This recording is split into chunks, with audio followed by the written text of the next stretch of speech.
राम राम दोस्तों। आइए शुरू करते हैं आपके अपने यूट्यूब चैनल आशा क्लासेस डीएम पर आप सभी का हार्दिक स्वागत है। और जैसा कि आप लोग जानते हैं 23 जनवरी को टेट की जो परीक्षा है वो क्लियर हो चुकी है और आप लोग सभी लोग तैयारियों में पूरा तैयारी कर चुके हैं। तो मुझे पूरा विश्वास है इस बार आप लोग अच्छा स्कोर एब्जॉर्व करेंगे। चलिए, अब मैंने आपको सीडीपी से संबंधित एक मैराथन आपको दिया था जिसमें से आपको महत्वपूर्ण क्वेश्चंस के श्रृंखला प्राप्त हो गई थी। अब जो दूसरा मैराथन है ये मैं शुरू करने जा रहा हूँ। तो आप लोग, इससे पहले मैं आगे बढ़ूँ, आप लोग एक बात ध्यान दीजिए थोड़ा सा कि मेरे वीडियो को लाइक शेयर कमेंट थोड़ा सा भाई कर दीजिए प्लीज़। आप लोगों की ही दया दुआ है तो आगे और अच्छी वीडियो बनाता रहूँगा। तो आप लोग लाइक कमेंट और शेयर करना ना भूलें और साथ ही साथ सब्सक्राइब करके उस बेल आइकन को ज़रूर दबा दें ताकि मेरी वीडियो आने वाले जो भी वीडियो आपको पहले ही पता चल जाए कौन सी वीडियो आपकी मिलेगी। ठीक है ना। चलिए, समय ना गंवाते हुए आप लोगों को शुरुआत करते हैं। पहले एक बार प्रभु श्री रामचंद्र जी का नाम लेंगे ताकि दिन शुभ हो। चलिए, जय श्री राम। शुरू करते हैं। आज का जो सेशन है वो शुरू होता है लेओ वाइगोस्की से। लेओ वाइगोस्की का नाम आप लोगों ने सुना होगा। यह रूस के क्या थे, मनोवैज्ञानिक थे। ठीक है ना, रूस के क्या थे, मनोवैज्ञानिक थे। और इन्होंने जो अपना सिद्धांत दिया था अधिगम को लेकर या विकास को लेकर, बालक के अधिगम के विकास को लेकर के, वह इनका था सामाजिक सांस्कृतिक विकास का सिद्धांत, या इसी को नाम दिया गया था सामाजिक संज्ञानात्मक सिद्धांत। या जैसे बालक का इन्होंने बताया कि बालक का जो विकास होता है वो सामाजिक रूप से उसके संस्कृति के तहत होता है, उसके कल्चर के तहत होता है। ठीक है ना, सोशली उसके कल्चर के तहत होता है भैया, ये इन्होंने कहा था। ठीक है ना। इनके सिद्धांत का एक अन्य नाम और है सामाजिक संरचना का सिद्धांत। ये तीनों नाम याद रखिएगा।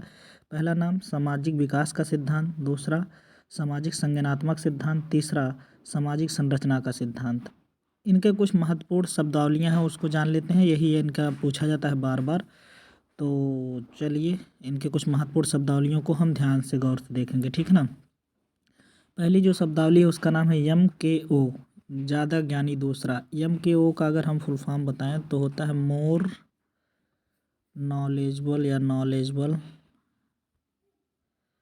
ठीक है ना, नॉलेजबल अदर, नॉलेजबल अदर मतलब ज़्यादा ज्ञानी दूसरा, ज़्यादा ज्ञानी दूसरा। कहने का अर्थ इसमें क्या होगा कि बालक जो होता है ना उसी से सीखना पसंद करेगा जो उससे ज़्यादा जानेगा ना। भाई आप खुद ही सोचो, आप किससे सीखना पसंद करोगे?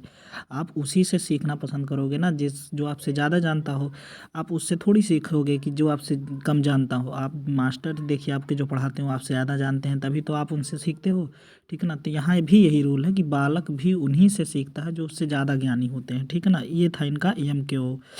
अब अगला देखते हैं, इन्होंने एक शब्दावली दिया जिसका नाम था जेड-पी-डी। इसको कहते हैं zone of proximal development, proximal development, zone of proximal development. कहने का अर्थ है संभावित विकास का क्षेत्र क्या होता है। संभावित विकास का क्षेत्र क्या होता है देखिएगा। जैसे देखो, बालक कोई कार्य सीख रहा है और सीखते सीखते आते ही लास्ट में वो फंस जाता है। मतलब कई पूरी प्रक्रिया कर लिया और लास्ट में वह फंस गया, मतलब कार्य को करते हुए फंस गया। अगर हमारे द्वारा या ज़्यादा ज्ञानी के द्वारा एम के ओ द्वारा उसे थोड़ी सी सहायता मिल जाए, बालक उस कार्य को कंप्लीट कर लेगा। तो यही जो बीच का क्षेत्र है ना, यहाँ जहाँ मदद दी गई, जहाँ दूसरे के द्वारा बालक को क्या दी गई, मदद दी गई, यह मदद उसके लिए अस्थायी रूप से काम कर रही है। क्यों? क्योंकि अस्थायी रूप इसलिए कहा गया क्योंकि वह उसके लक्ष्य तक पहुँचा रहा है। वह कहाँ तक पहुँचा रहा है, उसके मदद लक्ष्य तक पहुँचा रहा है। इसीलिए कहा जाता है कि यह जो जेड-पी-डी होता है, या वह संभावित विकास क्षेत्र है जिसमें अगर बालक का थोड़ा सा हम मदद कर दें तो बालक अपने लक्ष्य तक पहुँच जाता है। ठीक है ना। जैसे बालक किसी समस्या को हल कर रहा है, लास्ट में जाते जाते एक सूत्र पे अटक गया तो अध्यापक ने कहा ये लगा दो, आ गया। तो वो जो मदद है ना वो उसको अस्थायी रूप से प्रदान होता है, वो लक्ष्य तक उसमें पहुंच जाता है। ठीक है ना। तो इसी को कहते हैं जेड-पी-डी। आगे देखते हैं, अगला है इसके फोल्डिंग। इसके फोल्डिंग इस जस्ट इसका विपरीत है। इसके फोल्डिंग जिसे आप क्या कहते हैं, पाढ़ निर्माण, ढांचा निर्माण या मचान, ये शब्दावलियाँ याद रखिएगा। इसके फोल्डिंग का अर्थ कभी कभी ये भी दे देता है, पाढ़, मचान, ये ढांचा निर्माण। तो इसको आप थोड़ा, ये क्या है, इसके फोल्डिंग क्या है कि बालक को ना जब शुरू में, जब बालक शुरू करता है अधिगम करना, तब वहाँ पे अगर आप मदद करते हो, शुरू में ही मदद करते हो, तो यह मदद अस्थायी होता है क्योंकि यह कुछ समय के लिए ही दिया जाता है, कुछ ही क्षण के लिए दिया जाता है जिससे बालक आगे का कार्य कर सके। ठीक है ना। जैसे आपने देखा होगा कि बालक साइकिल चलाना सीखता है। बालक क्या सीखता है भैया? साइकिल चलाना। बालक साइकिल चलाना सीखता है। जब साइकिल चलाना बालक सीखता है शुरू में, तो वो देखे होंगे कैंची, आप लोग भी सीखे होंगे, तो कैंची सीखता है तो पीछे से मतलब कोई पकड़ा रहता था साइकिल को। धीरे धीरे ऐसे ऐसे करते करते कुछ दिन बाद वो पकड़ना कम होने लगा और धीरे धीरे आप साइकिल को क्या करते हैं, सीखे। तो ये मतलब हमेशा के लिए नहीं दिया जाता, ये तब तक के लिए जाता है जब तक आप सीख लो। और जैसे आप सीख जाते हो तैसे आपको छोड़ दिया जाता है, आप खुद से कार्य करने लगते हो। इसीलिए इसको कहते हैं पाढ़ का निर्माण या ढांचा का निर्माण करना, ठीक है ना। इसके फोल्डिंग। अगला है, इन्होंने एक शब्दावली दिया, व्यक्तिगत वार्ता। व्यक्तिगत वार्ता क्या होती है? बालक जो स्वयं से बात करते हैं ना, देखे होंगे हमने कहा था ना, बालक मन में ही बड़बड़ाते हैं, आपस में ही अपने में ही बात कर लेते हैं। इस बात को लेव वाइगोस्की ने व्यक्तिगत वार्ता या इसी को निजी वार्ता कहा है। या इसी को क्या कहा भैया? निजी वार्ता। वो खुद से जो बात करते हैं वो उनकी निजी वार्ता है, या उनका क्या है भैया? व्यक्तिगत वार्ता है। या कैसी वार्ता उनकी है? व्यक्तिगत वार्ता है, ठीक है ना। हाँ, खुद से बात करना। ये अगला देखिए 5 नंबर, ये बहुत ही इंपॉर्टेंट है, ये बहुत बार पूछा भी गया है। भाषा विचार से पहले। वाइगोस्की मानते हैं ना, वाइगोस्की मानते हैं कि जो बालक होता है उसमें जो है ना, भाषा पहले आती है। भाषा क्या होती है? पहले आती है। विचार से पहले आ जाती है। मतलब विचार जैसे आप देखेंगे बालक कुछ सोचता है तब करता है, आपको ऐसा लगता है, लेकिन वाइगोस्की ऐसा नहीं मानते। वाइगोस्की मानते हैं पहले वो भाषा के रूप में लाता है, फिर उस पर विचार करता है, ठीक है ना। तो यह था इनका भाषा विचार से पहले, ये थोड़ा याद रखिएगा। वाइगोस्की भाषा को पहले माने हैं और विचार को बाद में, इतना आप याद रखिएगा, ठीक है ना। ये यही याद रखना है, भाषा पहले विचार बाद में, ठीक है ना। अब देखेंगे अगला है, ये लाइन आप बहुत इंपॉर्टेंट मैंने आपके लिए रखा है। ये है, बच्चे अपने समवयस्कों के साथ सामाजिक अंतःक्रिया करके सीखते हैं। ये क्या लाइन क्या कह रहा है, इसको जरा गौर से देखिएगा कि जो बालक होता है ना, वो अपने समाज में ही अपने समवयस्कों के साथ, अपने ही हमजोली के साथ ही सामाजिक अंतःक्रिया, ये वर्ड याद रखना, सामाजिक अंतःक्रिया करके वह सीखता है, अधिगम करता है। ये लेवागोस्की मानते हैं, ठीक है ना। ये था इनका सिद्धांत। तो ये याद रखिएगा। आगे हम बढ़ते हैं, अगला जो सिद्धांत है वो है जीन पियाजे का। ये जीन पियाजे आपके लिए इंपॉर्टेंट रहेंगे क्योंकि इनसे बहुत से क्वेश्चन आते हैं। थोड़ा बड़ा टॉपिक है, मैंने थोड़ा इनमें ज़्यादा टाइम दिया है, तो इसको गौर से देखिएगा। जीन पियाजे की बात करें तो जीन पियाजे अमेरिका के मनोवैज्ञानिक हैं। कहाँ के हैं भैया? अमेरिका के। और इन्होंने जो अध्ययन किया था वो बालक के संज्ञानात्मक विकास पर अध्ययन किया था। हालांकि इनका 3 सिद्धांत मिलेगा हमें, इनके 3 सिद्धांत के हमें नाम मिलते हैं। तीनों सिद्धांत के नाम अभी हम आगे पढ़ेंगे, लेकिन उससे पहले हम पढ़ लेते हैं जीन पियाजे की कुछ महत्वपूर्ण शब्दावलियाँ, ठीक है ना। कुछ महत्वपूर्ण शब्दावलियाँ। पहले शब्दावली इन्हीं है भैया, स्कीम्स। क्या है इनका भैया? पहली शब्दावली इनकी है स्कीम्स। तो स्कीम्स क्या होता है? किसी कार्य को करने का क्रम, स्कीम। जैसे आप देखो, आप जो है स्कूल जाने से पहले क्या करते हो भैया? मतलब सुबह उठते हो, नित्य क्रिया करने के बाद आप जो है नहाते हो, धोते हो, फिर आप अपना ड्रेस पहनते हो, अपना टिफ़िन पैक करते हो, खाना नाश्ता लेते हो, फिर स्कूल के लिए आप रेडी होते हो। तो एक एक जो ये कार्य है ना, यही क्रम क्या कहलाता है भैया? स्कीम। यही जो क्रम है वो क्या कहलाता है? स्कीम। मतलब एक एक चीज़ को आप रोज़ाना फिट करके बैठे हो, यही स्कीम्स के रूप में है। स्कीमा क्या होता है? स्कीमा स्कीमा हम कहते हैं, एक मिनट। स्कीमा जो होता है वो होता है बच्चे को जानकारी अगर हम छोटे छोटे रूप में देते हैं, तब भी देखो जब बालक तैयार होकर कहाँ जाएगा भैया? स्कूल। स्कीम्स के माध्यम से बालक कहाँ जाएगा? स्कूल। और स्कूल जाते ही बालक वहाँ पे स्कीमा ग्रहण करता है, मतलब एक पूरा नॉलेज ग्रहण करता है और छोटे छोटे टुकड़ों के बारे में जानकारी लेता है, ठीक है ना। या उसका नॉलेज बढ़ा देता है, यह होता है स्कीमा। अगला है जीववाद। जीववाद क्या होता है? देखो मैंने इसको बताया था आपको, जैसे बालक हाथी का खिलौना लाया ना, तो बालक उस हाथी को सजीव मानने लगता है और उसको क्या करता है ना, अपने जो साथ में जिस खेलते हैं तो कहता है मेरा हाथी तुम पे चढ़ जाएगा, मम्मी मेरा हाथी तुम्हें खा जाएगा, मम्मी मेरे हाथी सूंड पे तुम्हें वैसे मार देगा, वैसे कर देगा। या कुछ भी खिलौने को लिया रहेगा तो उसमें उसको मान लेगा कि जिंदा है, ठीक है ना। उसको चलाएगा, उसके साथ बातें करेगा, यह है उसका जीववाद, ठीक है ना। अगला जो है वो है वस्तु स्थायित्व। वस्तु स्थायित्व क्या होता है कि भैया वस्तु अगर सामने नहीं भी है, वस्तु सामने नहीं है तब भी उसका अस्तित्व होता है। जैसे आप देखे होंगे बालक को, जब बालक क्या नाम है खेलता रहता है तो हम क्या करते हैं उससे खिलौना ले करके उसे पीछे छुपा लेते हैं। तो बालक मुस्कुराने लगता है, क्यों? क्योंकि बालक को पता है कि खिलौना भले मुझे नहीं दिख रहा है लेकिन वह छुपा है, कहीं ना कहीं है, बस मुझे दिख नहीं रहा है। यही उसका क्या है, वस्तु अस्थायित्व। लेकिन ये भी एक बताएंगे कहाँ कहाँ कब ये आता है, किस अवस्था में ये दिखाई देता है, इसको हम बताएंगे, ठीक है ना। आगे देखते हैं। अगला है प्रतिवर्ती क्रिया। प्रतिवर्ती क्रिया मतलब क्या होता है, पलट कर जैसे उस किसी कार्य को करके उसके प्रति उत्तर देना। अरे न्यूटन का थर्ड लॉ समझ लीजिए, ठीक। क्रिया प्रतिक्रिया का नियम ये है, ठीक है ना। अगला है संरक्षण का अभाव। ये संरक्षण का अभाव क्या होता है, इसको थोड़ा गौर से देखिएगा, ठीक है ना। इसको थोड़ा गौर से देखिएगा।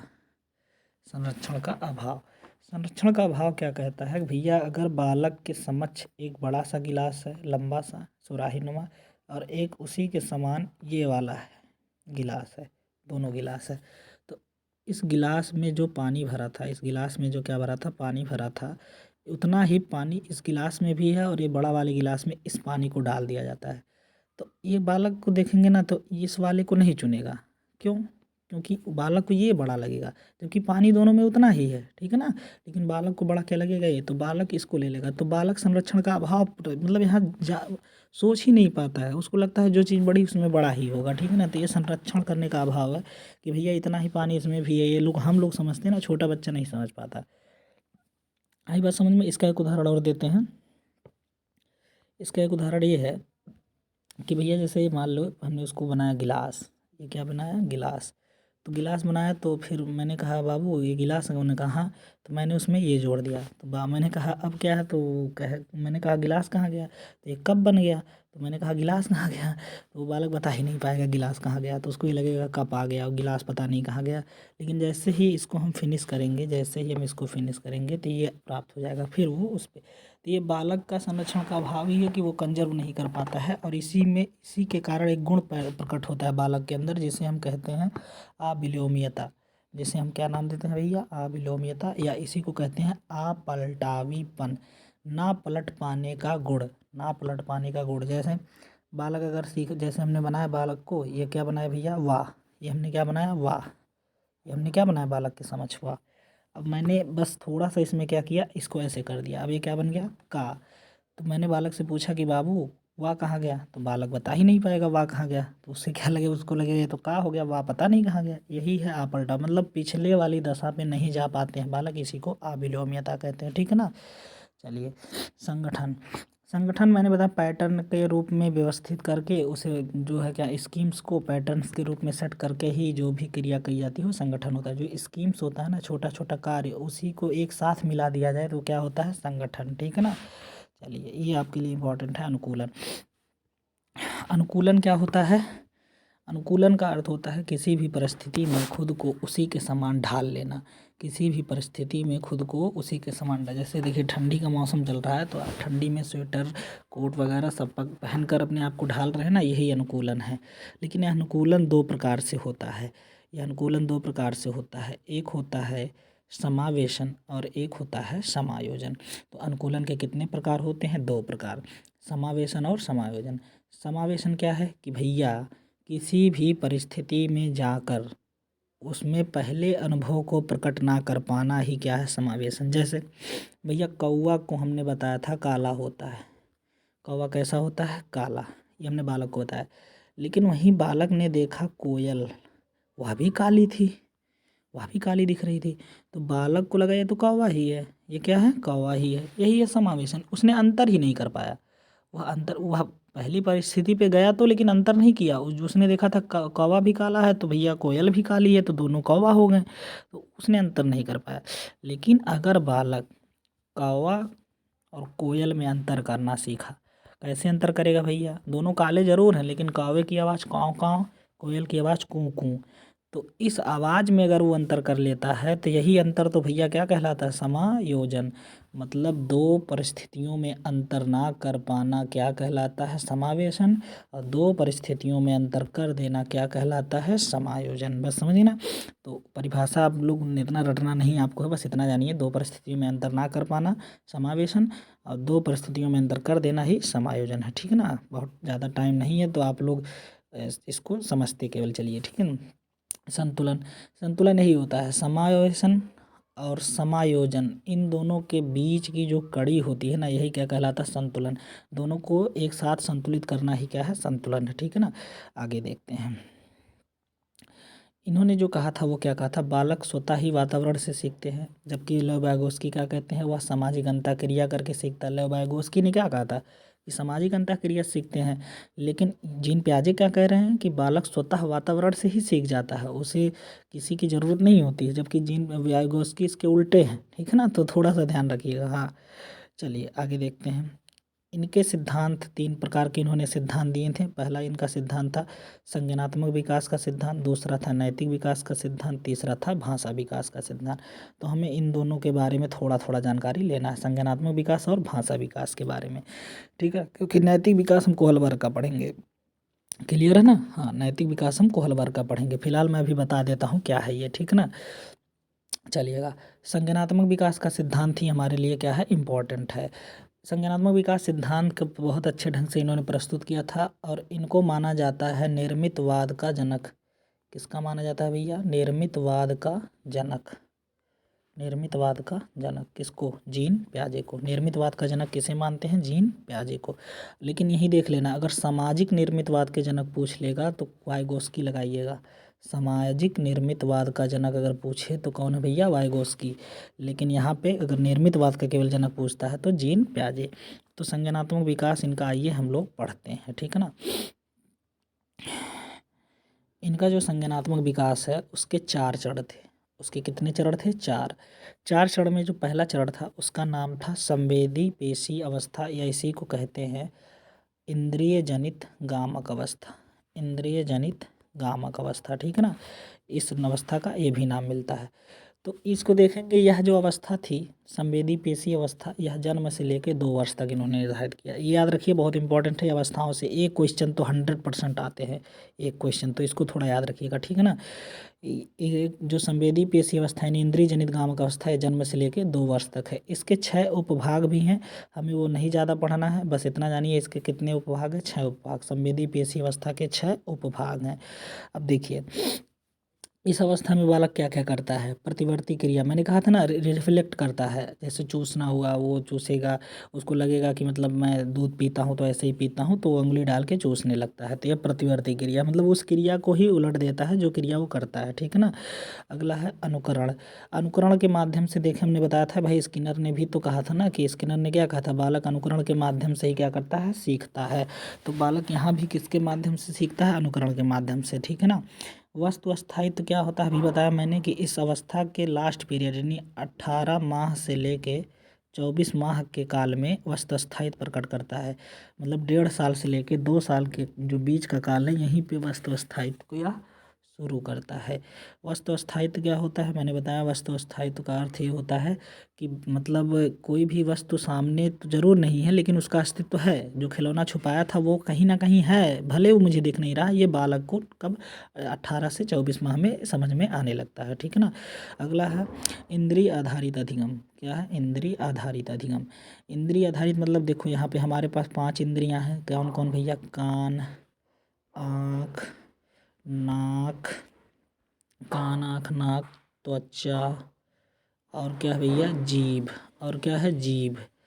तो इन 5 इंद्रियों के माध्यम से बालक अपना अधिगम करता है। ठीक है ना, शुरुआती लक्षणों में संवेदी पेशी अवस्था में। ठीक है ना, कल्पनात्मक खेल खेलता है, कुछ भी बस अपने हिसाब से खेलेगा, ये है कल्पनात्मक। और क्या है, मूल प्रवृत्ति व्यवहार भी करता है। मूल प्रवृत्ति, ये तो मैंने आपको पढ़ाया था भैया शैशवावस्था में। तो मूल प्रवृत्ति से वो अपने व्यवहार को प्रदर्शित करता है। कितने प्रकार की मूल प्रवृत्तियाँ होती हैं भैया, 14, जो 14 संवेगों से क्या होती हैं, जुड़ी रहती हैं। ठीक है ना, इसको याद रखिएगा। अगला देखते हैं, अगली अवस्था का नाम इन्होंने बताया था। अगली अवस्था का जो इन्होंने नाम बताया था वो क्या था भैया, पूर्व संक्रियात्मक अवस्था। पूर्व संक्रियात्मक अवस्था, या इसी को कहते हैं प्राक संक्रियात्मक अवस्था। ठीक है ना, इसी को प्राक संक्रियात्मक अवस्था कहते हैं। यह कितना है, 2 से लेकर 7 वर्ष तक। यह कब तक है भैया, यह है 2 से लेकर 7 वर्ष तक। इसको याद रखिएगा। ठीक है ना, इसमें क्या करता है, इसमें देखिए बालक की 2 अवस्थाएं होती हैं। इसमें एक अवस्था होती है पूर्व संप्रत्यात्मक अवस्था, जो 2 से 4 वर्ष तक होती है। इसमें अंतर्दर्शी अवस्था होती है जो 4 से 7, मतलब इस अवस्था को भी 2 अवस्थाओं में बांटा गया है, इसे यही हम कह रहे हैं। ठीक है ना, नाम याद रखिएगा। पूर्व संप्रत्यात्मक अवस्था या 2 से 4 वर्ष तक, और दूसरा अंतर्दर्शी अवस्था जो 4 से 7 वर्ष तक है। इनमें क्या करता है, इसको मैंने यहाँ लिख दिया, आप देखिए। जो पहला पीरियड है उसमें चिन्ह और संकेत से सीखता है, और दूसरे में आपलटावीपन, गिनती जैसे ये सब चीज़ें सीखता है। तो आपलटावीपन का गुण किस में होता है भैया, आप देखे होंगे अंतर्दर्शी बालकों में, ठीक है ना। अगला देखते हैं, मूर्त संक्रियात्मक अवस्था। मूर्त संक्रियात्मक अवस्था कब कब होता है भैया, 7 से लेके 11 वर्ष तक। इसका कई नाम मिलता है, इसको ठोस, स्थूल, इसी को कई नाम से जानते हैं भैया, इसको कई नाम से हम जानते हैं। मूर्त, ठोस, स्थूल, संक्रियात्मक अवस्था। यह 7 से लेके 11 वर्ष तक होता है, या 7 से लेके कितना होता है, 11 वर्ष तक। इसको याद रखिएगा, ठीक है ना। अगला देखते हैं, तो इसमें क्या क्या होता है इसको देख लेते हैं। संरक्षण में होता है, बालक सीख जाता है कि छोटा बड़ा 50 कौन सा सही है, कौन सा नहीं सही है। इसमें इतना तो ही उसको याद ही हो जाता है, नकली क्या है, कौन असली है, ठीक है ना। पलटावीपन अब इसमें आ गया। अभी तक वो अपलटावीपन था, लौट नहीं पाता था, लेकिन अब वह लौट लेगा। वह पुराने स्टेज पे क्या करेगा, लौट जाएगा। यह होता है पलटावीपन, ठीक है ना। विकेंद्रीकरण, किसी चीज़ पे खुद को केंद्रित करने का काम, यह होता है विकेंद्रितकरण, यह भी कर लेगा। तार्किक चिंतन इसमें शुरू हो जाता है। मूर्त संक्रियात्मक अवस्था में तार्किक चिंतन शुरू हो जाता है भैया, तर्क करना शुरू कर देता है। कार्य कारण का पता भी लगाता है, किस कारण यह दिन हो रहा है, किस कारण रात हो रहा है, यह भी वो पता लगा लेता है। वर्गीकरण कर लेता है, बंटवारा जिसे कहते हैं, मतलब छोटी वस्तु को छोटी वस्तु के पास, बड़ी वस्तु को बड़ी वस्तु के पास, इसका वह बंटवारा कर लेता है। क्रम में परिपक्वता, मतलब सम संख्या विषम संख्या ये सब की जानकारी क्रम में परिपक्वता प्राप्त कर लेता है।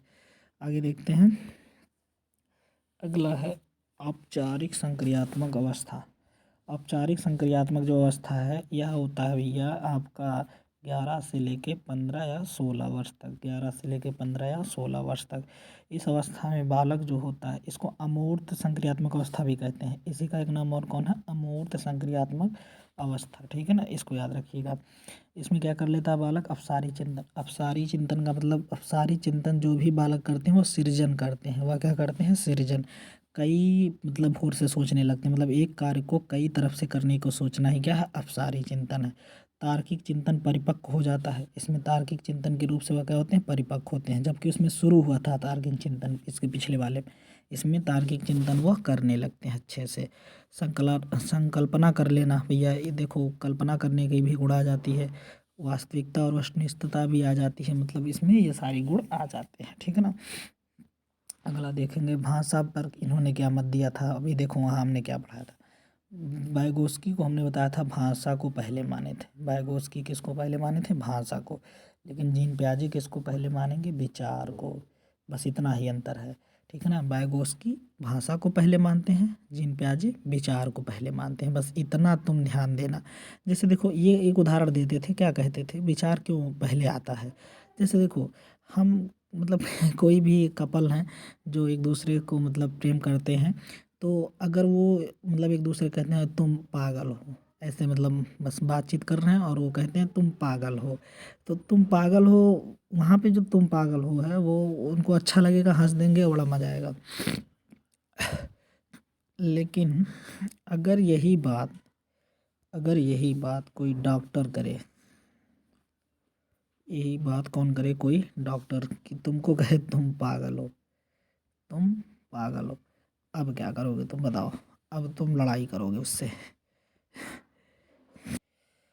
तो समझ में आया ना कि डॉक्टर जो होते हैं अगर वो बोले पागल है तो हमें बुरा लगता है, और वहीं वो दोनों बात करते हैं और कहते हैं पागल है तो सही है, ठीक है ना। तो यही होता है विचार। विचार हमारे अंदर पहले आते हैं भाषा से पहले। इन्होंने किसने कहा था, जीन प्याजे ने। तो जीन प्याजे का याद रखिएगा, विचार को पहले माने हैं। जबकि आपके वाइगोस्की किसको पहले माने भैया, भाषा को। इस चीज़ को ख्याल रखिएगा, बहुत बार पूछा गया, ठीक है ना। आगे देखते हैं, इन्होंने देखो, इन्होंने जो बालक स्वयं से बात करता है उस भाषा को अहम केंद्रित माना। उसको क्या माना है, अहम केंद्रित। जबकि वाइगोस्की उसको क्या मानते थे, व्यक्तिगत वार्ता, या उसको निजी वार्ता मानते थे। उसको व्यक्तिगत वार्ता मानते थे या निजी वार्ता, लेकिन ये क्या मानते हैं, अहम केंद्रित। जीन प्याजे अहम केंद्रित मानते। चलिए आगे बढ़ते हैं। अगला है कोहलबर्ग का सिद्धांत। कोहलबर्ग ने कौन सा सिद्धांत दिया था भैया, नैतिक विकास का सिद्धांत। ये हमारे लिए महत्वपूर्ण है, ठीक है ना। कोहलबर्ग का नैतिक विकास का सिद्धांत हमारे लिए बहुत ही महत्वपूर्ण है, कई बार पूछा गया है और फेमस भी है। तो कोहलबर्ग ने जो नैतिक विकास का सिद्धांत दिया था, हिंज नामक व्यक्ति पर आधारित था। हिंज नामक व्यक्ति की घटना पर आधारित था। ये कहानी मैं आपको सुनाऊंगा नहीं, क्योंकि ये बहुत बड़ी कहानी है। बस शॉर्टकट में समझिए कि हिंज नामक एक व्यक्ति अपनी पत्नी के इलाज के लिए डॉक्टर के पास जाता है। डॉक्टर उसका दवा तो करता है, लेकिन एक दवा आती है जो बहुत महंगी होती है। वो दवा केमिस्ट के पास खरीदने जाता है हिंज, तो वो महंगी दवा देता है, तो उस हिसाब से उसके पास पैसे कम बढ़ जाते हैं। उसको लूटना चाहता है, तो उसके दुकान में चोरी कर लेता है और चोरी कर अपने बीवी का इलाज कराता है। इसी कहानी के हिसाब से कोहलबर्ग का सिद्धांत बना था, ठीक है ना। तो यह जो सिद्धांत था कोहलबर्ग ने 10 से लेके 16 वर्ष के बच्चों के लिए दिया था। 10 से लेके 16 वर्ष के बच्चों के लिए दिया था, और उनको ये कहानी सुनाई थी, इसीलिए दिया था। 10 से 16 वर्ष के बच्चों को कहानी इन्होंने वो सुनाई थी और उसी पर ये सिद्धांत दिया था। लेकिन वास्तविक रूप से देखें कि किस किस अवस्था में हम क्या क्या करते हैं, ये कोहलबर्ग बताते हैं। तो देखिए कौन कौन सी बात। पहले तो कुछ बातें हैं जिसको हम देख लेते हैं। कोहलबर्ग के 3 शब्द याद रखिए। तीनों शब्द का नाम है नैतिक तर्कणा, नैतिक दुविधा, नैतिक कार्यवाही। नैतिक तर्कणा क्या है या नैतिक दुविधा? पहले नैतिक दुविधा समझते हैं। जैसे दुविधा क्या होती है भैया, आप जब दो चीज़ों में फंस जाते हो कि ये मैं करूं कि ना करूं। जैसे आप देखिए, आपको कोई मतलब लड़का या कोई लड़की आपको पसंद करने आती है, आपके उसके घर वाले आते हैं, तो आप वहाँ पे एक बार सोचते हो कि मैं शादी करूं कि ना करूं, वो मेरे लिए अच्छा है कि नहीं अच्छा है। लेकिन ऐसा तो नहीं है ना कि ये ज़िंदगी भर ऐसा ही करते होगा, अच्छा है कि नहीं अच्छा है। कभी ना कभी तो निष्कर्ष पे पहुँचोगे ही, कभी ना कभी तो शादी करोगे या नहीं करोगे, दोनों में से एक तो चुनाव करना ही पड़ेगा। तो वो जो चुनाव करते हो ना, वो तर्क से करते हो। किससे करते हो? तर्क। तो उसे नैतिक तर्कणा। लेकिन जो आप फंसे थे दो चीज़ों के बीच, वो क्या था? नैतिक दुविधा थी। और जब वह तर्क आप कर लिया कि हाँ मैं शादी करूँगा, उस शादी को करने का जो काम होगा वही क्या होगा भैया? नैतिक कार्यवाही होगी, ठीक है ना। ये आप याद रखिएगा। 3 प्रकार के उन्होंने नैतिक बातें कही थी। अगला देखते हैं। इन्होंने भी नैतिक विकास के 3 चरण बताए थे। नैतिक विकास के कितने चरण बताए थे? 3 चरण। पहला चरण था पूर्व नैतिक अवस्था। पहला कौन सा था भैया? पूर्व नैतिक अवस्था, जो 3 से लेके 10 वर्ष तक चलता था। कितना? 3 से लेके 10 वर्ष तक। हर एक चरण में 2 उपभाग भी मिलेंगे। तो कभी कभी क्वेश्चन केवल ये पूछ लेता है, कोहलबर्ग में कितने चरण थे? 3। तीनों चरण को कितने कितने उपभाग थे? 2-2। तो टोटल कितने उपभाग हो गए भैया? 6, ठीक है ना। तो 6 उपभाग और 3 चरण, इसको याद रखिएगा। चलिए, तो पहले वाले में जो पूर्व नैतिक अवस्था में 2 चरण कौन थे? एक था आत्म केंद्रिता, एक था दंड एवं आज्ञा। एक था आत्म केंद्रिता, एक था दंड एवं आज्ञा। आत्म केंद्रिता क्या होती है भैया? कि बालक जो होता है इस अवस्था में कहता है ये सारे लड्डू मेरे हैं। घर में कोई लड्डू आता है तो कहता है ये सारे लड्डू मेरे हैं। लेकिन फिर वो मम्मी पापा के दंड और आज्ञा से डरता है। मम्मी कहती है दे दो अपने भाई को, दो अपने, नहीं देख जूता मारूंगी। इसके डर से वह क्या करता है? उस लड्डू को बांट देता है। तो आत्म केंद्रिता मतलब खुद को देखना, सारे लड्डू मेरे हैं, लेकिन मम्मी पापा के डर से उसे बांटना है। यह है पूर्व नैतिक अवस्था। या कैसा है? पूर्व नैतिक अवस्था। आगे देखते हैं। नैतिक अवस्था 10 से लेकर 13 वर्ष तक होता है। नैतिक अवस्था कब तक होता है? 10 से लेकर 13 वर्ष तक। इस अवस्था में भी 2 उपभाग हैं। पहला उपभाग है अच्छा लड़का और अच्छा लड़की बनना, और दूसरा है कानून एवं व्यवस्था मानना, ठीक है ना। अच्छा लड़का एवं अच्छी लड़की बनने का मतलब यहाँ है हम लोगों को दिखाने का प्रयास करते हैं बहुत ही अच्छे हैं, हम सब कुछ में निपुण हैं, अच्छे हैं, सब कुछ अच्छा करते हैं। लेकिन फिर अगला पक्ष हमारा क्या कहता है? कानून व्यवस्था। हमें उसी के अनुसार चलनी है जैसा ये समाज चाहता है, ठीक है ना। हमें उस हिसाब से दिखाना। तो अच्छा लड़का लड़की पहले सोच आती है, लेकिन फिर बाद में कानून और व्यवस्था में हम ढल जाते हैं, ठीक है ना। तो यह होता है नैतिक अवस्था। अगला है उत्तर नैतिक अवस्था। अगला जो पॉइंट है उसका नाम क्या है भैया? उत्तर नैतिक अवस्था। उत्तर नैतिक अवस्था 13 से 16 वर्ष होती है। इसमें भी 2 अवस्थाएं हैं, एक सामाजिक अनुबंध की अवस्था, एक सार्वभौमिक नैतिकता। सामाजिक अनुबंध का मतलब होता है मैं किसी पे उपकार करूं या ना करूं। अगर मैं उपकार कर रहा हूँ तो उसके बदले उससे भी मुझे क्या चाहिए? उपकार ही चाहिए। जैसे भाई हम लोग क्लास में ले जाते थे ना टिफ़िन, तो टिफ़िन जब ले जाते थे तो शेयर करते थे एक दूसरे का। अगर वो कुछ देता था तो हम भी उसे देते थे। ये सामाजिक अनुबंध था। यही क्या था? सामाजिक अनुबंध था। लेकिन बाद में हमें क्या पता चलता है कि नहीं यार, हमें उपकार अगर करना है तो उसके बदले कुछ रखना नहीं है। हम उपकार कर सकते हैं, ऐसे ही उपकार कर सकते हैं। यह सार्वभौमिक नैतिक मतलब हमें उपकार के बदले कुछ चाहिए नहीं। अगर कोई हमसे मदद ले रहा था, हम उसे मदद देकर पीछे हट जाएंगे। यह है सार्वभौमिक नैतिकता। तो हर एक चरण में देखें आपने क्या देखा कि एक बार नैतिक दुविधा होती है तो एक नैतिक तर्कना करके कार्रवाई कर रहे हैं, ठीक है ना। यही है इनके तीनों चरण, ठीक है ना। बस एक बात इस सिद्धांत का याद रखिएगा, यह सिद्धांत सिर्फ लड़कों के लिए था, इसमें लड़कियों को शामिल नहीं किया गया था। इसी वजह से इस सिद्धांत का विरोध हुआ था कि लड़कियों को इसमें क्यों नहीं शामिल किया गया, इसीलिए इसका विरोध हुआ था। ठीक है ना, यह सिद्धांत किसका था? सिर्फ लड़कों के लिए था। चलिए, इनके सिद्धांत के बाद आइए हम देखते हैं अगला है बुद्धि। ये आपके लिए चैप्टर थोड़ा इंपॉर्टेंट रहेगा, ज़्यादा नहीं मैंने लिया है, बस थोड़ा सिद्धांतों के नाम और प्रकार बता दिए हैं। है तो बहुत बड़ा चैप्टर, इसको पढ़ाने में बहुत ही टाइम लग जाएगा, लेकिन कुछ बातें मैं बता दे रहा हूँ। ठीक है ना। बुद्धि, बुद्धि क्या है भैया? किसी भी अवस्था में अपने आप को समायोजित कर लेना ही क्या है? बुद्धि है। या किसी भी अवस्थाओं में अपनी समस्याओं में उसको समायोजित कर लेना ही बुद्धि। बुद्धि क्या है भैया? आप जो दिमाग से काम लेते हैं वही बुद्धि है। आपके सामने अचानक बस आ गई, आप तुरंत हटते हो, ये बुद्धि है, ये इंटेलिजेंस है। ठीक है ना। तो बुद्धि के परिभाषाएं बहुत लोग दिए थे, लेकिन हम उतना ज़्यादा डिटेल नहीं जाने वाले। बुद्धि के प्रकारों की बात करें तो थार्डाइक ने बुद्धि के 3 प्रकार बताए थे। मूर्त बुद्धि, या इसी को आंतरिक बुद्धि कहा, अमूर्त बुद्धि, और एक बुद्धि इनकी थी सामाजिक बुद्धि। कौन सी थी भैया? सामाजिक। तो याद रखिएगा। चलिए, अगला बुद्धि के सिद्धांत देख लेते हैं, ये कभी बहुत बार पूछा गया है। बुद्धि का कौन सा सिद्धांत पहले हम देखेंगे? बुद्धि का है एक तत्व या एक कारकी या एक खंड, इसको कहते हैं। एक तत्व, एक कारकी या एक खंड, इसको दिया था बिने और साइमन ने। बिने और साइमन ने एक तत्व एक बुद्धि है एक तर्क का कारण, जो एक कारकी सिद्धांत दिया था वो किसने दिया था? बिने और साइमन ने। द्वितत्व का सिद्धांत कह लीजिए या त्रितत्व, दोनों एक साथ अगर हम ले रहे हैं, दो तत्व का सिद्धांत और त्रितत्व का सिद्धांत स्पीयरमैन ने दिया था। क्या था ये? द्वितत्व का सिद्धांत में जनरल फैक्टर एक होता था, एक स्पेसिफिक फैक्टर होता था। मतलब एक सामान्य बुद्धि होती थी, एक विशिष्ट बुद्धि होती थी द्वितत्व में। लेकिन त्रितत्व में इन दोनों के मध्य एक कड़ी जोड़ा गया था, जिसको भाषाई बुद्धि कहा था। जिसको इन्होंने क्या कहा था? भाषाई बुद्धि या सामाजिक बुद्धि। तो इन दोनों के बीच की कड़ी थी सामाजिक बुद्धि या भाषाई बुद्धि त्रितत्व में। तो बस स्पीयरमैन ने दोनों को ही दिया था। दोनों को ही किसने दिया था? स्पीयरमैन ने। अगला है बहुतत्व या बहुखंड या बहुकारक सिद्धांत, जिसे कहते हैं, थार्डाइक का था। किसका था? थार्डाइक का था। जिसको आपने क्या भाई बालू का सिद्धांत भी कहा था। इसको क्या कहा था? बहुबुद्धि का, बहुतत्व का सिद्धांत, सॉरी, बहुतत्व का सिद्धांत बालू का सिद्धांत भी कहलाता है। बालू का सिद्धांत भी। ठीक है ना। चलिए, अगला है बहुबुद्धि का सिद्धांत। देखो दोनों में अंतर हल्का सा, ये बहुतत्व का है या बहुकारक दे देगा, लेकिन यह क्या है? बहुबुद्धि का सिद्धांत। यह बुद्धि का सिद्धांत दिया बहुबुद्धि का किसने दिया था? हार्वर्ड गार्डनर ने। हार्वर्ड गार्डनर ने, अमेरिका के मनोवैज्ञानिक थे हार्वर्ड गार्डनर, इन्होंने दिया था। इन्होंने 10 प्रकार की बुद्धि का वर्णन की दिया है, इसको याद रखिएगा।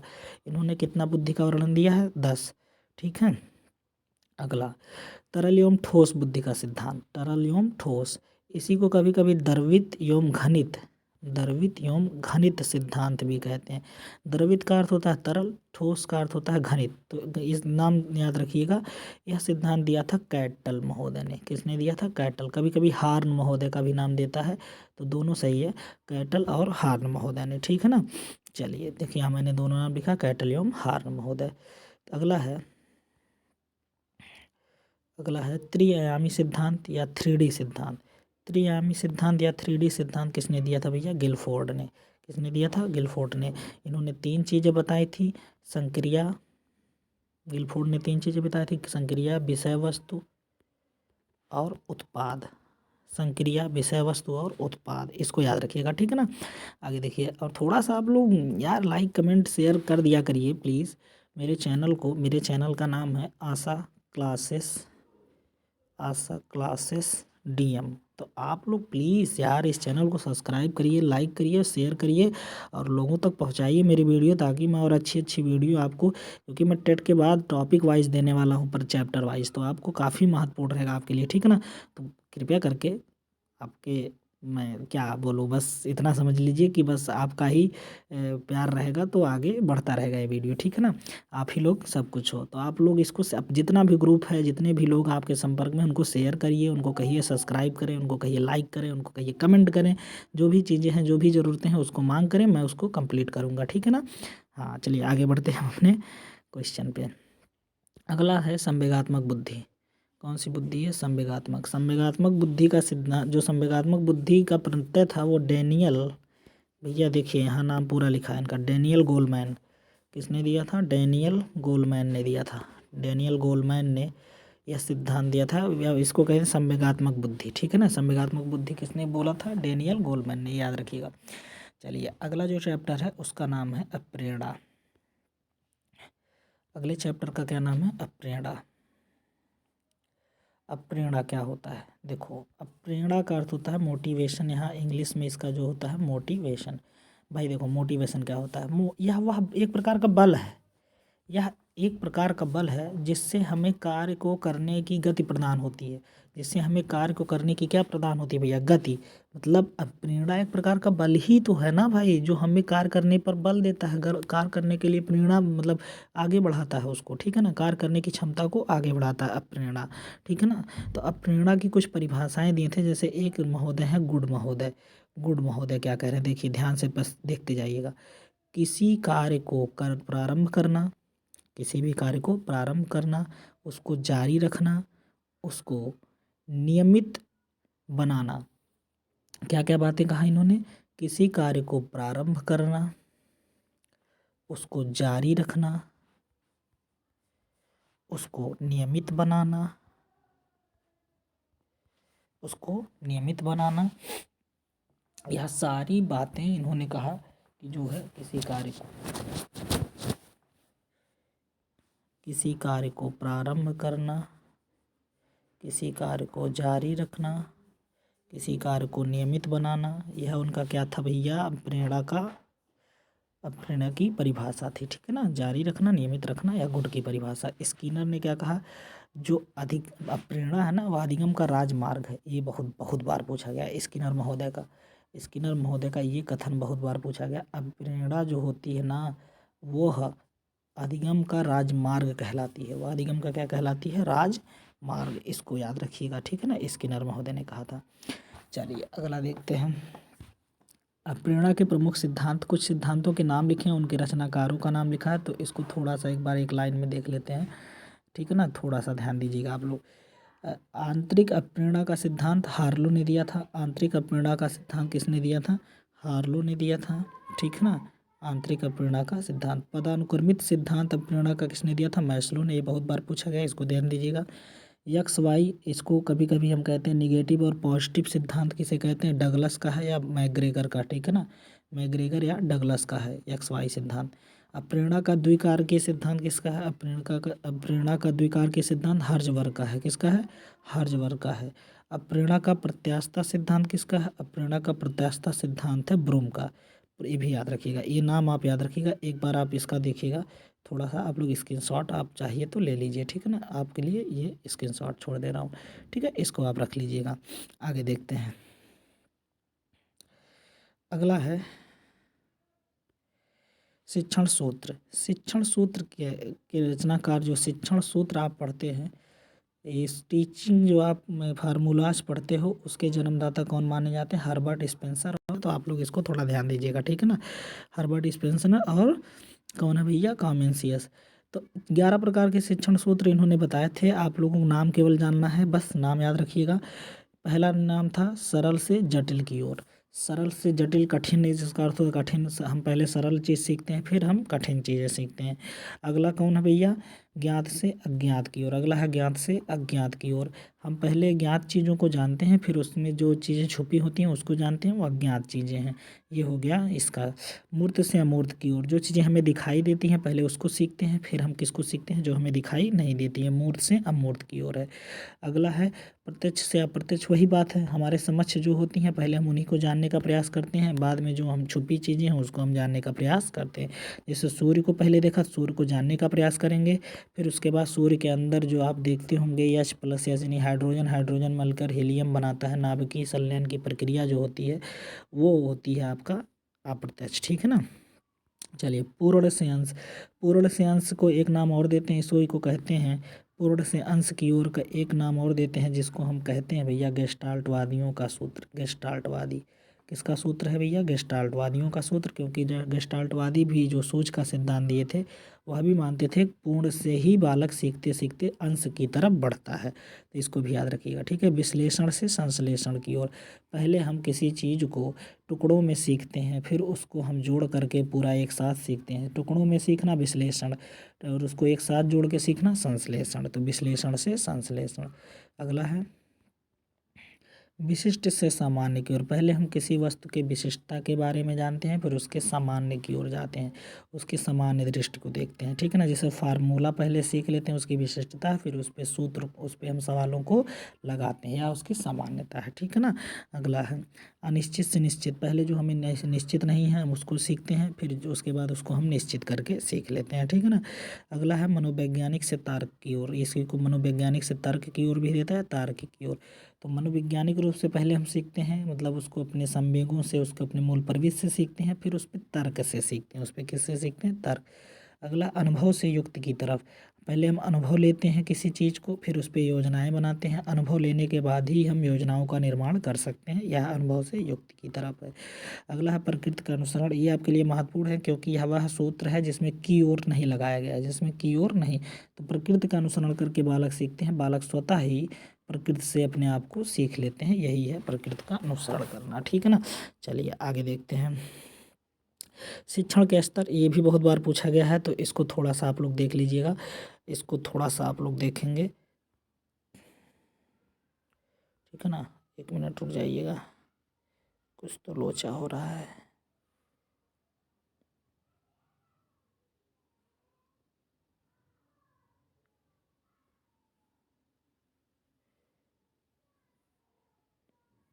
एक मिनट, बस सही है। शिक्षण का स्तर, शिक्षण के स्तर के बारे में हम जानेंगे। शिक्षण के 3 स्तर होते हैं। शिक्षण के कितने स्तर होते हैं भैया? 3 स्तर होते हैं। 3 स्तरों में जो पहला स्तर है उसका नाम है स्मृति स्तर, ये मैंने आपको पढ़ाया था, घोल घोल के डुबा डुबा के पढ़ाया था, आप लोग डूबे भी थे और आप लोग निकलने वाले थे, तब तक आपके पेपर ने आपको डुबा दिया था, ठीक है ना। क्यों? क्योंकि आपका पेपर कैंसिल हो गया था। तो इस बार ना हो, भगवान दया करें आप लोगों का और आप लोग सफल हो जाइए। चलिए कोई बात नहीं। तो स्मृति स्तर जो होता है वो हर्बर्ट ने दिया था। किसने दिया था? हर्बर्ट स्पेंसर, अभी जिन्होंने शिक्षण सूत्र दिया था उन्हीं की बात करना है। स्मृति स्तर, तो इसको केवल इतना जानना है कि इस स्तर में किस क्रम में बालक को सिखाते हैं, ठीक है ना। देखिए पहले प्रस्तावना आएगा, पहले हम बालक को कह देंगे प्रस्तावना, फिर उसके समस्त प्रस्तुतिकरण देंगे, फिर तुलना करेंगे, फिर सामान्यीकरण करेंगे, फिर अनुप्रयोग करेंगे। क्रम याद रखना, प्रस्तावना, फिर प्रस्तुतिकरण, फिर तुलना, फिर सामान्यीकरण, फिर क्या है? अनुप्रयोग। यह किसका है भैया? इसको याद रखना, यह किसका है? स्मृति स्तर का यह है क्रम, यह स्मृति स्तर का। प्रस्तावना, प्रस्तावना, प्रस्तुतिकरण, तुलना, सामान्यीकरण और लास्ट में है प्रयोग या अनुप्रयोग। इसको याद रखिएगा, ठीक है ना। 5 चरण स्मृति स्तर के, हर्बर्ट ने बताया। दूसरा है बौद्ध स्तर। दूसरा क्या है भैया? बौद्ध स्तर। इसको मॉरिसन ने दिया था। किसने दिया था? मॉरिसन ने। बौद्ध स्तर क्या है भैया? पहले इसमें बालक खोज करता है, खोज करने के बाद प्रस्तुतिकरण देता है, प्रस्तुतिकरण के बाद समावेशन करता है, समावेशन के बाद संगठन बनाता है, संगठन के बाद अभिव्यक्त करता है। तो फिर से देख लीजिए, खोज करता है, प्रस्तुतिकरण करता है, समावेशन करता है, संगठन करता है, अभिव्यक्तिकरण करता है, ठीक है ना। इसको याद रखिएगा। यह हो गया बौद्ध स्तर। अगला है चिंतन स्तर। तो 3 स्तर होते हैं, स्मृति, बौद्ध और लास्ट क्या है? चिंतन। चिंतन स्तर को मॉरिस हंट ने दिया था और इन्होंने जो बताया था, इसमें क्या क्या बताया था इसको देख लेते हैं। चिंतन स्तर, पहले समस्या की पूरी जानकारी होनी चाहिए, तभी तो आप चिंतन करोगे भाई। चिंतन आप कब करोगे? जब समस्या को जानोगे तभी तो ना। फिर उस पर कल्पना करते हो, उसके कल्पना का निर्माण करते हो। जब समस्या की कल्पना का निर्माण करते हो तो आंकड़ों को जोड़ते हो, इकट्ठा करते हो, कहाँ से कहाँ फिट करना है, ठीक है ना। उसके बाद आप एक निष्कर्ष पे निकलते हो। तो यह हो गया भैया आपका शिक्षण के स्तर। 3 स्तर, स्मृति स्तर हर्बर्ट ने दिया भैया, बौद्ध स्तर मॉरिसन ने दिया, चिंतन स्तर मॉरिस हंट ने दिया, ठीक है ना। अगला है सूक्ष्म शिक्षण के 6 चरण होते हैं। ये सूक्ष्म शिक्षण के जनक एलन को मानते हैं, जानते हैं, और भारत में पासी जी को मानते हैं। मतलब अमेरिका के थे एलन महोदय जिन्होंने सूक्ष्म शिक्षण की बात कही, और अपने यहाँ जो थे पासी महोदय ने सूक्ष्म शिक्षण की बात कही थी। तो सूक्ष्म शिक्षण के 6 चरण होते हैं, और जब इन्होंने एलन महोदय ने शुरू किया था 45 मिनट सूक्ष्म शिक्षण के लिए इन्होंने रखा था। कितना 45 मिनट जो बालकों को पढ़ाया जाता था, ठीक है ना। और अपने यहाँ कितने हैं भैया 36 मिनट, अपने यहाँ जो कितने हैं भैया 36 मिनट, इसको याद रखिएगा, ठीक है। अगला देखते हैं। सूक्ष्म शिक्षण के 6 चरण बताए थे। पहला योजना बनाइए, पहले क्या बनाइए भैया योजना बनाइए, फिर शिक्षण शिक्षण करेंगे, फिर प्रतिपुष्टि करेंगे, फिर इसी को दोबारा करना है, पुनर्योजना बनाएंगे, पुनर्शिक्षण करेंगे और पुनर्प्रतिपुष्टि। 6 चरण, ये बहुत सिंपल है याद करना। देखिए पहले हम क्या करेंगे, योजना बनाएंगे, योजना बनाएंगे, फिर शिक्षण करेंगे, फिर क्या करेंगे शिक्षण, योजना बना के शिक्षण करने के बाद उस पर प्रतिपुष्टि देंगे, उस पर क्या देंगे फीडबैक या प्रतिपुष्टि। फिर इसी तीनों को एक साथ फिर ले लीजिए, पुनर् लगा के, पुनर्योजना बनाना, पुनर्शिक्षण करना और पुनः प्रतिपुष्टि करना। ये 6 प्रकार के इन्होंने क्या बताए थे भैया, सूक्ष्म शिक्षण के चरण बताए थे। चलिए दोस्तों, आप लोगों के समक्ष ये मैंने कुछ महत्वपूर्ण तथ्य लिए थे और जो आपको मैंने बता दिए हैं। अब इसमें जो कन्फ्यूजन वगैरह है उसकी PDF मैं आपको दे दूँगा, लेकिन फिर भी आप लोग थोड़ा सा ध्यान रखिएगा कि मतलब परीक्षा का टाइम है, बहुत ज़्यादा पैनिक नहीं होना है, बहुत ज़्यादा अपने ऊपर दबाव नहीं डालना है, अपने आप को एकदम फ्रेश रखिए, एकदम माइंड से हल्का बनाइए, ठीक है ना। मतलब इतना ना सोच लीजिएगा कि जो आया था वो भी भूल जाए, ठीक है ना, ऐसा ना करना। आराम से जाइएगा, क्लास में बैठिएगा, सब चीज़ें ले लीजिएगा, एडमिट कार्ड वगैरह, मार्क्स भी ले लेना क्योंकि कोविड का टाइम चल रहा है, तो मार्क्स ले लीजिएगा, एडमिट कार्ड ले लीजिएगा। 2 पेन, कम से कम 2 पेन रखिएगा, ब्लैक डॉट पेन जो मोटा वाला है, और अपना जो ID कार्ड एक ले लीजिएगा ताकि, और ID कार्ड के साथ देखो यूपी टेट है तो उसमें आपकी डिग्री जो आपने BTC किया है या आपने जो भी किया है तो उसका एक मूल प्रति ले लीजिए, या मूल प्रति नहीं है तो आप 1-2 कॉपी ही लेकर कॉलेज में आप अपने सिग्नेचर करवा ही लिए होंगे, वो उसी को लेकर आ जाइएगा, आराम से पेपर देकर आइएगा, कोई दिक्कत नहीं है, ठीक है ना। मार्क्स जरूर लेकर जाइएगा क्योंकि मार्क्स के बिना आपको पेपर नहीं देना दिया जाएगा, ठीक है ना। तो मार्क्स ज़रूर पहन के जाइएगा, और ठंडी का टाइम है, थोड़ा सा कपड़ा उपड़ा भी अपना पहन वहन लेना ताकि ठंडी से बचे रहो। खैर, मैं आप लोगों को बहुत ढेर सारी शुभकामनाएं देता हूँ, अग्रिम शुभकामनाएं कि आप लोग जाइए और अच्छे से उस पेपर को करके आइए, ठीक है ना। मेरा जो है जितना भी प्रयास था मैंने आपको दे दिया है, जितना भी मुझे लगा कि इम्पोर्टेंट है आपके लिए मैंने वो आपको प्रदान कर दिया है, ठीक है ना। तो अब आपके ऊपर ही पूरा सब कुछ है, अब आपको ही सब कुछ करना है। तो बस लास्ट में जो मैं कह रहा हूँ उसको गौर से सुन लीजिएगा। मेरे चैनल का नाम है आशा क्लासेस DM, मेरे चैनल का क्या नाम है, आशा क्लासेस DM। इस चैनल को सब्सक्राइब आप लोग कर ही लिए होंगे, और जो लोग नहीं किए हैं उनसे प्लीज़ मेरा निवेदन है कि वो लोग मेरे चैनल को सब्सक्राइब कर लें। आशा क्लासेस DM, आशा क्लासेस DM को आप लोग सब्सक्राइब करिए, और सब्सक्राइब के सामने एक बेल आइकन आएगा, घंटी बनेगी, उसको आप क्लिक करके उस पर ऑल पॉइंट को क्लिक करिएगा, ऑल, क्योंकि मैं जितने वीडियो बनाऊंगा उसका नोटिफिकेशन आपको प्राप्त होता रहेगा, ठीक है ना। और प्लीज़ मेरे भाई, एक बार रिक्वेस्ट कर रहा हूँ, मेरे भाई और बहनों सभी लोगों से मैं रिक्वेस्ट कर रहा हूँ कि आप लोग लाइक, कमेंट और शेयर करना ना भूलें। लाइक कर दीजिए, बस एक बटन ही तो दबाना है लाइक का यार, इसमें इतना क्या सोचना है, एक लाइक ही तो दबाना है, बस दबा दो। बस क्या करना है, तुम्हारा क्या जाता है, एक भले आदमी का भला हो जाए तो क्या दिक्कत है। कमेंट्स कर दीजिए जो आपको पसंद आ रहा नहीं पसंद आ रहा, ठीक है ना। उस चीज़ को शेयर भी, मेरे वीडियो को शेयर ज़रूर करिए, सभी ग्रुप, जितना भी ग्रुप आपके जितने भी लोग हैं, प्लीज़ प्लीज़ प्लीज़ शेयर करिए, और उनको सब बोलिए मेरे चैनल को सब्सक्राइब करें। तो मेरे चैनल का नाम एक बार और देख लीजिए आप लोग, एक बार और देखेंगे मेरे चैनल का नाम आशा क्लासेस DM। धन्यवाद। चलिए, मैं इसी के साथ अब आगे 23 जनवरी के बाद ही वीडियो दूंगा, आपको चैप्टर वाइज पढ़ाऊंगा। तो इसी के साथ आपको परीक्षाओं की ढेर सारी शुभकामनाएं, आपका दिन सफल हो, आप सफल होइए। जय श्री राम, जय श्री राम।